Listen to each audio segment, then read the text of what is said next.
Lesson 12, Changing Lanes. It sounds simple, but the fact is we often see this simple manoeuvre perform badly. This may be due to a lack of confidence or just being nervous. Let's take a look at the common errors that occur during lane changing.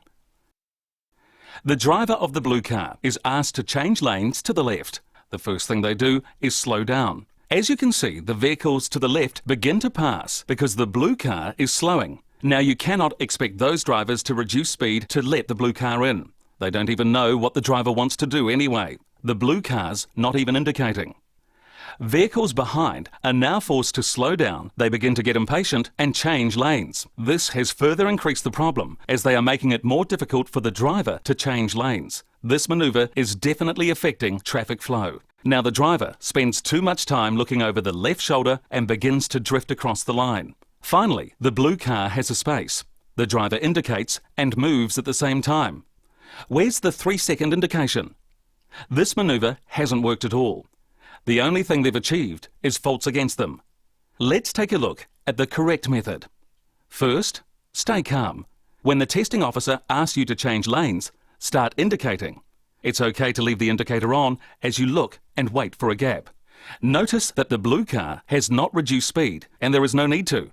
Also, traffic behind has not been affected. The driver checks the mirrors for a suitable gap, as well as looking ahead to keep a steady course. The driver continues to check the mirrors until observing a suitable gap. Now the driver performs a head search to check the blind spot, and when clear and safe, proceeds with the lane change. Notice too, an appropriate following distance is maintained during the lane change. And finally, the driver checks the mirrors again after the lane change. Here's the sequence of events again. Reassure other traffic using the indicators. Keep your speed constant if it's safe to do so. Look ahead and check mirrors until you find a suitable gap. Head search to check blind spots. Then change lanes when safe, maintaining an appropriate following distance. And finally, check mirrors again after the lane change. Remember, stay calm and keep the sequence in mind and you won't have problems.